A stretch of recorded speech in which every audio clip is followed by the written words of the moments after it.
I'm a fucking movie critic. Let's do this. Welcome back to the channel, everybody. Today our movie in the middle is Maxxxine. Maxxxine is the third installment in Ti West's slasher trilogy following Maxine Minx as she tries to make it in Hollywood while being pursued by a serial killer and haunted by her past. It stars Mia Goth, Elizabeth Debicki, Bobby Cannavale, Michelle Monaghan, Halsey, Lily Collins, Giancarlo Esposito, and Kevin Bacon. So I did my X review when I did that X-Men thing, because, I had to. And then I talked a little bit about Pearl at the end of, what year is it, 2021, I think, by this point. And so now we finally have Maxxxine, which is the long-anticipated third in this trilogy to kind of wrap this up.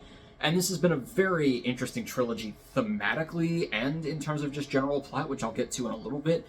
But what really has impressed me, not even just the fact that Ti West made Pearl and X both in the same year, or maybe not made them, but at least released them in the same year, but he wrote, directed, and I just found out, edited all three of these. That's insane. So starting off with the highs, absolutely my favorite part of this movie is the atmosphere, the tone, the 80s aesthetic of Hollywood, because that is just such a cool time. And I think it's really well done here because normally we see 80s in Hollywood and it's things like Stranger Things, and it's just like the pop and the scrunchies and all of these things that we kind of just automatically connect with the 80s. But this one has more of that like darker 80s underground city at night feel, which is really, really cool. It's got, all the synth music. It's got like the old vintage Hollywood stuff. You get to see all the old sets and things like that. Like they have a whole thing, it's in the trailer, where the Bates Motel sort of actually plays a bit of a part as a location in this movie. It was just really, really cool. I loved the entire feel and just location of this movie. Ti West really is kind of like Robert Eggers in terms of horror directors, except where Robert Eggers asks, what century are we doing this in? Ti West asks, what decade are we doing it in? And of course, just going along with this, aesthetically, the direction and the editing were very, very well done once again from Ti West. He's so good at doing a lot with these very small, creepy moments, but this one's different because it's a lot bigger of a setting and a lot bigger of a scope than the other two, which leads to some things that I'll talk about in a minute, but I will say there was a lot of cool stuff he was able to do with it here, especially with the editing, because again, there's a lot of that old Hollywood 80s stuff, and you can have like the split screens and the music going on with it and everything. So I think he was able to do a lot of really cool stuff to set that tone. But of course, there is horror in this movie as well. It is very creepy. There's a lot of moments that are just unsettling, and not for like any one particular reason, but just because of how it's directed and how it's filmed. And there's just something about it. But of course, this is a slasher, so there is very obvious kills and gore and horror as well that is very in your face. And they use a lot of practical effects, which is really cool, especially, with that 80s vibe to it. It definitely adds to that. But there is one moment in particular that's not even a kill, that just, it's physically so painful to see so viscerally. And then, of course, the star of this movie, Mia Goth. The acting in general was actually very, very well done for everybody, including Halsey, which was pretty cool to see her in a movie.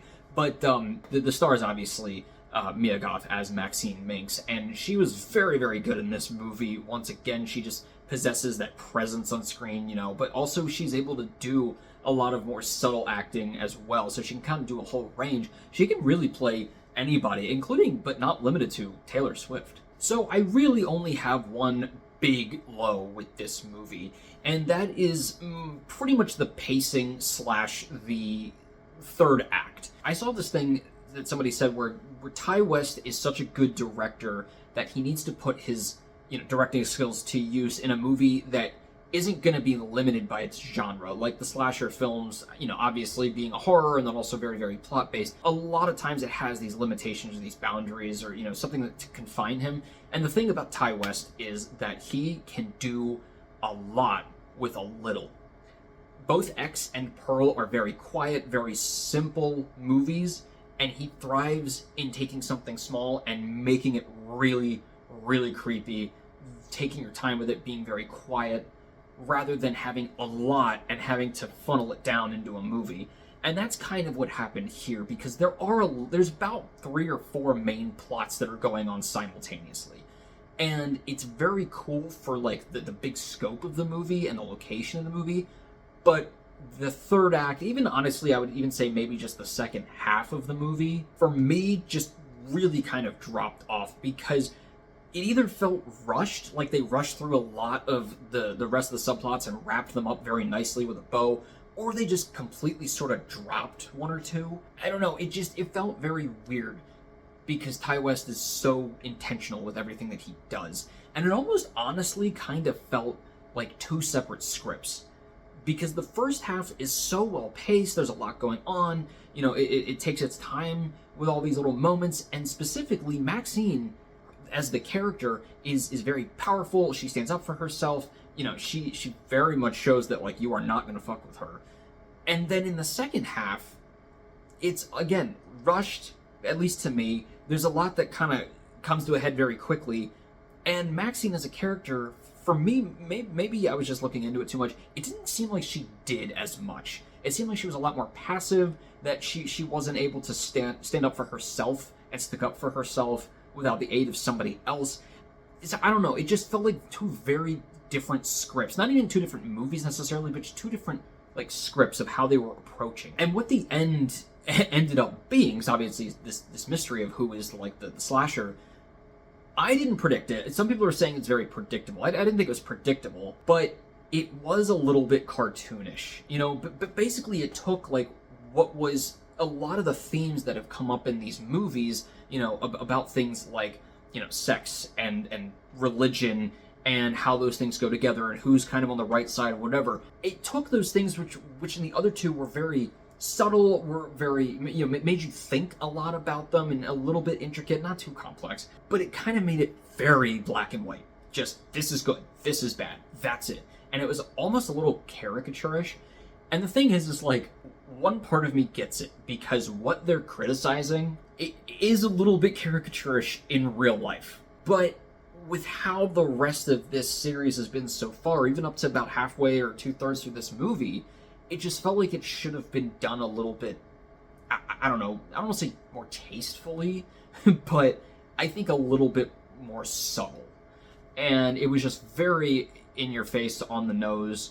And in one way, being a slasher movie, it's fine, but I don't know, it just thematically, it seemed like it was knocking you over the head with something, and I just kind of lost me. So overall, Maxxine is a very entertaining end to this trilogy. It's not exactly the landing I wanted it to stick, and I think for all of the interesting themes that he brings up, where it's not completely spelled out what he's trying to get at sometimes in these other 2 movies, unless I'm just an idiot, I think this one made it a little bit more mainstream, not in a great way, but I will say that I would love to watch this movie again, because again, the location of Hollywood, the time period, he's just so good with making it feel very real and raw in whatever time period or decade he goes to. And yeah, it was very, very fun.